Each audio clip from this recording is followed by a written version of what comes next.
4 tips for power point. इंटरव्ह्यूमध्ये impress करण्यासाठी power point आवश्यक आहे. बिझनेस मीटिंगमध्ये ग्राहकांना चांगल्या प्रकारे समजावून सांगण्यासाठी पॉवर पॉइंट आवश्यक आहे. असे पॉवर पॉइंट आपल्याला येत नसेल तर तुमचे इंटरव्ह्यूमध्ये फेल होणे निश्चित आहे. आजच्या व्हिडिओमध्ये पॉवर पॉइंटच्या अशा 4 टिप्स देणार आहे ज्या तुम्हाला कदाचित माहीतही असतील. या टिप्सच्या माहितीमुळे तुमच्या ज्ञानामध्ये मोलाची भर पडेल. नमस्कार, मी आहे भागुजी बुरुड.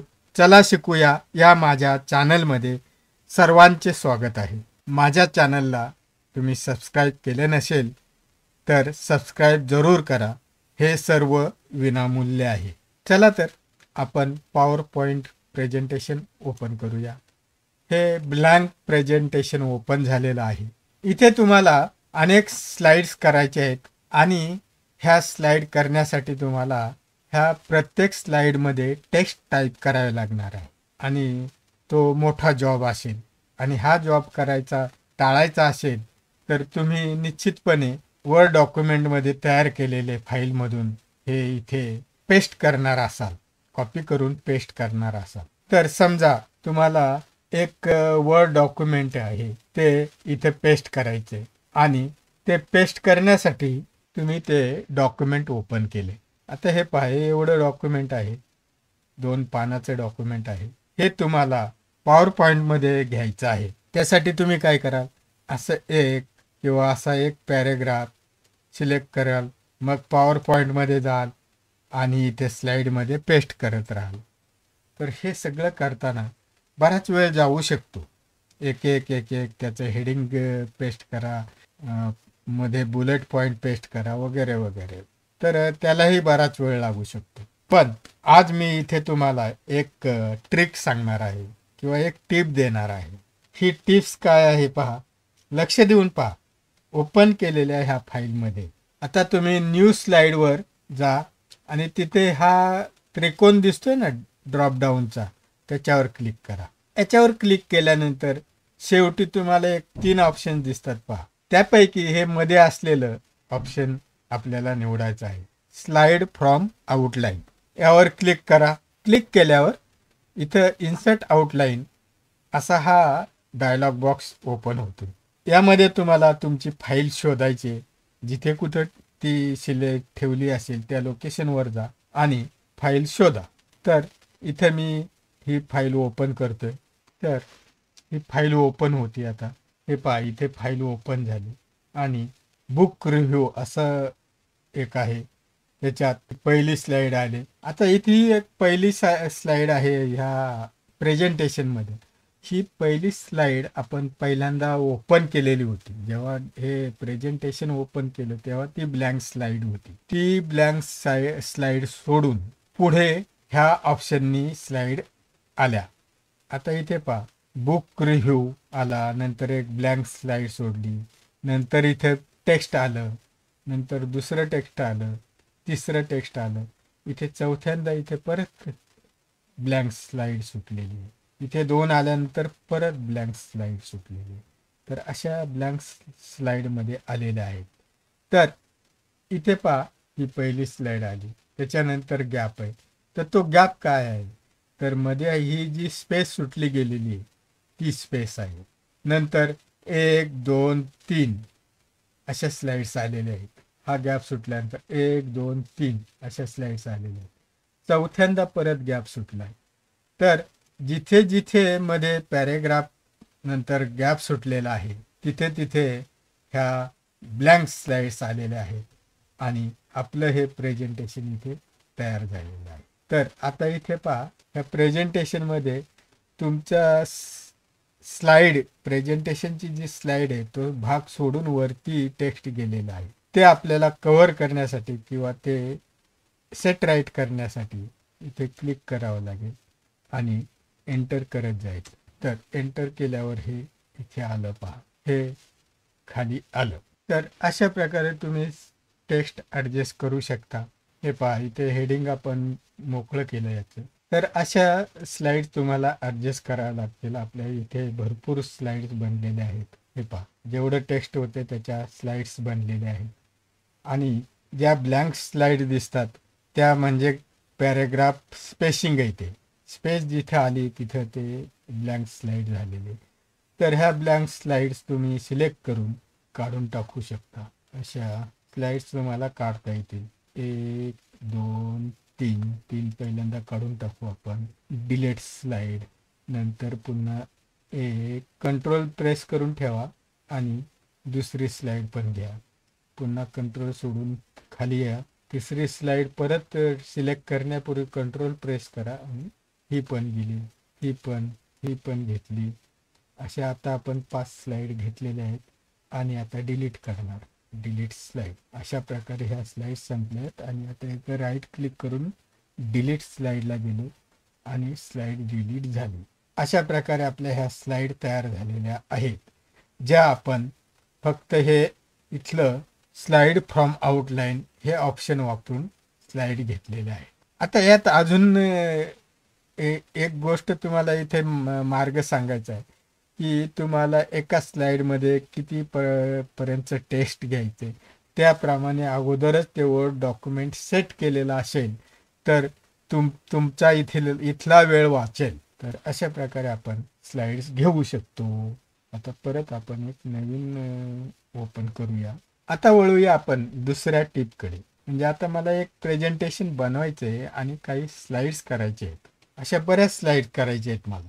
पण माझ्या लक्षात आलं की अशा ज्या स्लाइड बनवायच्या त्या काही स्लाइड माझं जुनं जे प्रेझेंटेशन आहे त्या प्रेझेंटेशनमध्ये ऑलरेडी आहेत. म्हणून जुन्या प्रेझेंटेशनमधून काही स्लाइड घेऊ इच्छितोय मी. तर त्यासाठी काय करायचंय, तर पुन्हा न्यू स्लाइड या ऑप्शनवर जायचं. तिथे क्लिक करा ड्रॉपडाऊनला आणि इथे खाली आल्यानंतर अगदी शेवटचा ऑप्शन रियूज स्लाइड्स याच्यावर क्लिक करा. यावर क्लिक केल्यानंतर आपल्या उजव्या कोपऱ्यात टेक्स्ट पान येते. रियूज स्लाइड्स असं त्याचं हेडिंग आहे आणि इथे जर तुम्ही ह्या ब्राउजवर क्लिक केलं तर पुढचा मार्ग तुम्हाला दाखवला जाईल. ब्राउजवर क्लिक केलं. ब्राउजवर क्लिक केल्यानंतर हा डायलॉग बॉक्स आलेला आहे. आता इथे तुमचं जुनं प्रेझेंटेशन कुठे आहे ते तुम्ही शोधायचं आहे आणि ते प्रेझेंटेशन जिथं कुठे असेल तिथे जाऊन क्लिक करा. आता मी इथे येतो. माझ्याकडं हे प्रेझेंटेशन आहे. हे प्रेझेंटेशन एवढं क्लिक केल्यानंतर इथे सगळं दिसायला लागलं. पहा, प्रत्येक स्लाइड वेगवेगळी दिसते आपल्याला इथे. तर आता इथून मला माझ्या नवीन प्रेझेंटेशनमध्ये ह्या स्लाइड्स घ्यायच्या आहेत. मी ही दुसरी स्लाइड इथे घेतली जी मला पाहिजे होती. तर ती स्लाइड कशी आली पहा. पहिली एक स्लाइड ओपन होती, ही ब्लँक स्लाइड ओपन होती. तर ती स्लाइड सोडून मी आता क्लिक केलेली स्लाइड ही तिच्यानंतर ॲड झालेली आहे. पहा, मी आता अजून एक स्लाइड इथे घेणार आहे. ह्या स्लाइडवर क्लिक केले, ती इथे आली पहा. नंतर पुढे जाऊन मी अजून एक स्लाइड घेतली. अजून पुढे गेलो, परत एक स्लाइड घेतली. तर अशा आपण आपल्याला पाहिजे त्या स्लाइड आपल्या जुन्या प्रेझेंटेशनमधून इथे घेऊ शकतो. तर ही आहे दुसरी टीप. आता आपण वळूया पुढच्या टीपकडे. ही तिसरी टीप खूपच सोपी आहे. तुम्ही जिथून कुठून डाटा कॉपी करून आणायचा आहे ना तुम्हाला, म्हणजे दुसरीकडून डाटा कॉपी करून इथं प्रेझेंटेशनमध्ये आणायचा आहे, तिथे तुम्ही माऊसचा उपयोग केला तर खूपच चांगलं. म्हणजे माऊसचा उपयोग करून कॉपी करून आणला डाटा तर चांगलंच आहे. पण सध्या काय झालेलं आहे, सध्याची डेव्हलपमेंट कॉम्प्युटर जगतात जी झालेली आहे त्याच्यात काही कॉम्प्युटर्स आणि लॅपटॉपवर टच स्क्रीन आलेले आहेत आणि ही टचची सोय पण उपलब्ध झालेली आहे. टच करून ऑप्शन वापरून तुम्हाला तुमचं कॉपी पेस्ट वगैरे वगैरे सगळं करता येतं. जर तुम्ही असा टच स्क्रीन असेल आणि ते टच करून तुम्ही हे ऑप्शन वापरून पाहत असाल तर आपल्या मेनू बार खाली असलेल्या रिबन्स किंवा टूल्स हे खूप जवळजवळ आहेत. हे पहा, हे आपल्या रिबन्स टूल्स हे खूप जवळजवळ आहेत. जर असं तुम्ही टच करायला गेला तर काही वेळा वरच्या बटनावर क्लिक होऊ शकते किंवा काही वेळा खालच्या बटनावर क्लिक होऊ शकते. थोडक्यात काय सांगायचे तर हे सगळे जवळजवळ असल्यामुळे आपल्याला हे टच करत असताना योग्य प्रकारे आपलं जे ऑप्शन आहे तेच येईल याची गॅरंटी देता येत नाही. मग मग हा टच स्क्रीन वापरायचा असेल, सक्सेसफुल वापरायचा असेल तर काय करता येईल, तर त्यासाठी हे आपण तिसरी टीप पाहणार आहोत. इथे डाव्या कोपऱ्यात वरती क्विक टूल बार आहे. ह्या टूल बार मध्ये तुम्हाला एक ऑप्शन मिळेल. ते काय, टच मोड, माऊस मोड असा. म्हणजे आता आपण माऊस मोड मध्ये आहे तर इथे तुम्हाला तो टच मोड मिळेल. पण इथे आपल्याला हा टच मोड दिसत नाही, म्हणून ह्या ड्रॉपडाऊन वर आपण क्लिक करूया आणि यामध्ये तो आहे का, तर इथे खाली आहे पहा, टच माऊस मोड, टच मोड किंवा माऊस मोड. याच्यावर क्लिक करा म्हणजे इथे ते ऍड होईल बटन. आता याच्यावर क्लिक करूया आपण. हे पहा इथे ते बटन आलं आपलं, टच माऊस मोड. आता ह्या बटनावर क्लिक करू आपण. याच्यावर क्लिक केल्यानंतर आपल्याला दोन ऑप्शन दिसायला लागले. माऊस मोड हे वरचं आणि दुसरं आहे टच मोडचं. तर आता आपण टच मोड हे ऑप्शन वापरून पाहूया. टच मोड ऑप्शन वापर. आता पहा इथे हे जे टूल्स आहेत किंवा रिबन्स आहेत हे सगळ्यामध्ये गॅप निर्माण झालाय. पहा किती मोठ्या प्रमाणात गॅप निर्माण झाला. इथेही गॅप निर्माण झाला, जेणेकरून तुम्ही योग्य ऑप्शनवर टच करू शकाल, आजूबाजूच्या ऑप्शनला धक्का लागणार नाही असं. तर असं हे टच ऑप्शन आहे. आता परत एकदा आपण इथे जाऊया आणि इथं आता माऊसवर क्लिक करूया. आपल्या ह्या रिबन्स किंवा टूल्समध्ये काय काय बदल होते पहा. माऊसवर क्लिक केलं, हे पहा हे पूर्ववत आले, जवळजवळ आले, पूर्ववत आले. अजून एकदा पाहूया. टचवर क्लिक केलं, हे सगळे ऑप्शन पहा, सगळे ऑप्शन दूर दूर झाले, त्याच्यात मोठ्या प्रमाणात गॅप झाला. आपण परत जाग्यावर आणून ठेवूया. माऊसवर क्लिक केलं तर अशा प्रकारे तुम्हाला भविष्यात समजा आता जरी टच स्क्रीन तुमच्याकडे नसेल तरी भविष्यात जर असा टच स्क्रीनचा लॅपटॉप तुम्ही घेतला तर तुम्हाला हे टच ऑप्शन वापरून तुम्हाला हे टूल्स वापरता येते. तर अशी आपली ही तिसरी टीप आहे. आता आपण चौथ्या टीपकडे वळूया. इथे मी क्लिक करतो. तुमच्याकडे एक एक्सेल फाईल आहे, ती सिलेक्ट करून तुम्ही इन्सर्ट ऑप्शन मध्ये जाऊ शकता. माझ्याकडे ही एक्सेल फाईल आहे. आता ह्या एक्सेल फाईलचा वापर करून मी इन्सर्ट मेनू मध्ये जाऊन चार्ट घेणार आहे. तर त्यासाठी मला पहिल्यांदा ही फाईल सिलेक्ट करावी लागेल. ही सिलेक्ट केली, इन्सर्ट मेनू मध्ये आलो आणि इथे चार्टवर क्लिक केलं आणि हे पहिलंच ऑप्शन मी घेतलं, त्याच्यावर क्लिक केलं. असा हा चार्ट आला माझा. इथे चार्ट आल्यानंतर मी इथे जरा थोडं एडिटिंग करतो. इथे ग्रीड लाईन दिसत आहे ते आपल्या ह्या, त्या ग्रीड लाईन घालून टाकूया. ग्रीड लाईन घालवल्या आणि आता मी हा चार्ट सिलेक्ट केला. सिलेक्ट केल्यानंतर कंट्रोल सी ने कॉपी केला आणि आता मी प्रेझेंटेशन मध्ये गेलो.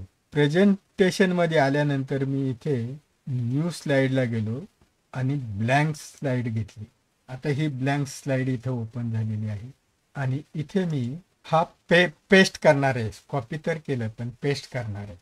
पण लक्षात घ्या इथे एक मुद्दा आहे की पेस्ट करताना डायरेक्ट इथून ह्या ऑप्शनवर पेस्ट करून क्लिक करून पेस्ट करू नका. ह्या ऑप्शनवर क्लिक करून पेस्ट करू नका. आपल्याला इथे पेस्टमध्ये असलेल्या ड्रॉपडाऊनवर क्लिक करायचे आणि इथे काही ऑप्शन दिसणार आहेत. इथे ऑप्शनवर आल्यानंतर हे आपल्याला दिसते पहा. परत इथे आलो. आता इथे हे ऑप्शन काय आहे पहा, use destination theme and link data असं आहे. आपल्याला लिंक डाटा असा ऑप्शन पाहिजे. आता पुढे एक ऑप्शन पाहूया, keep source formatting and link data. शेवटचा ऑप्शन काय आहे, पिक्चर यू. तर आपल्याला ही दोन ऑप्शन पैकी कुठलंही एक ऑप्शन वापरायचे पहा. तर मी ह्या पहिल्या ऑप्शनवरच क्लिक करतो. याच्यावर क्लिक केलं, हा आपला चार्ट इथे आला.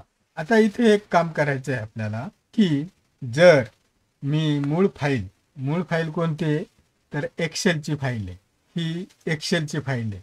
ह्या एक्सेलच्या फाईलमध्ये काही डाटा मी बदलला तर हे बार बदलतील हा चार्ट आहे, ह्या चार्टमधले बार बदलतील. समजा आता मी ह्या 2 नंबरचा आहे त्याचा 87 केला किंवा 97 करूया आपण. 97 केला. एंटर केल्यावर इकडे चार्टमध्ये काय बदल होते?